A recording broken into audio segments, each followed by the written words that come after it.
damai Natal. Karena Tuhan Yesus membawa damai. Biarlah kita juga, saudara, menjadi pembawa damai.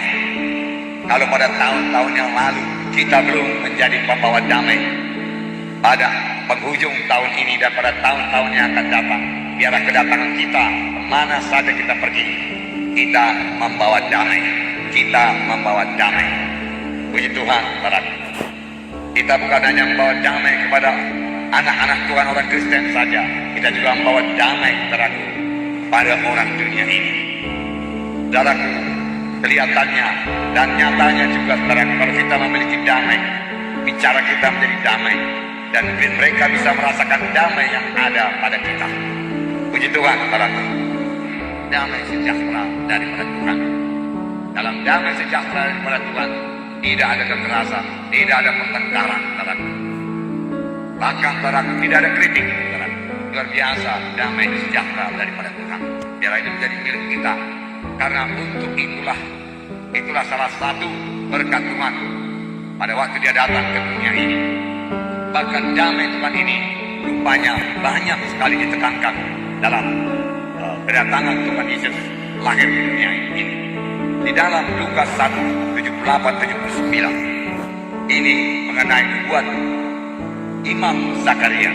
Kita tahu Imam Zakaria ini adalah seorang imam pada waktu kelahiran Tuhan Yesus. Dia adalah orang tua daripada Yohanes Pembaptis. Nama istrinya Elisabeth, dan Elisabeth ini mandul.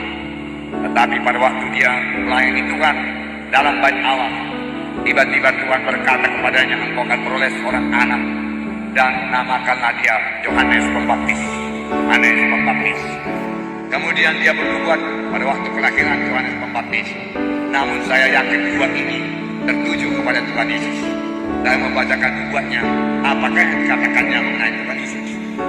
Di dalam Lukas 1:78-79, oleh rahmat dan belas kasihan dari Allah kita, dengan mana ia akan melawat kita, surya pagi dari tempat yang tinggi, untuk menyinari mereka yang diam dalam kegelapan dan dalam naungan maut, untuk mengarahkan kaki kita pada jalan damai sejahtera.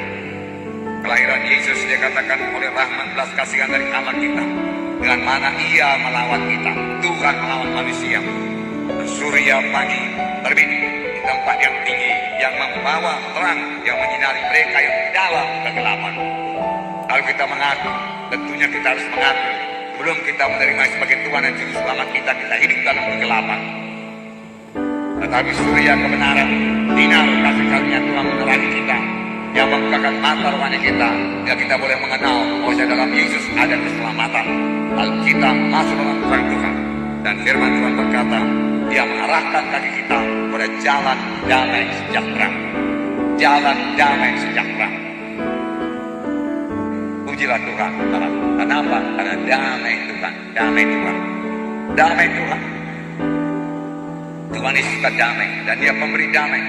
Pada air laut yang bergelombang, pada angin di danau, di mana murid-murid sudah ketakutan, Tuhan Yesus berdiri dan berkata, hai danau, hai angin, aku berkata kepadamu, diam, tenanglah engkau. Ketika itu juga danau jadi tenang sekali, dan air jadi rendah. Dia Raja damai. Amin, saudaraku. Biarlah dia memerintah dalam hati kita, bagi kita juga menjadi pembawa damai. Kemana saja kita datang, ucapan kita damai. Orang merasa damai, orang merasa sejahtera, orang mau berkat, dan itu membawa orang kepada pertobatan. Ini berita Natal, berita Raja damai tinggal dalam saudara, dan saudara juga menjadi pembawa damai.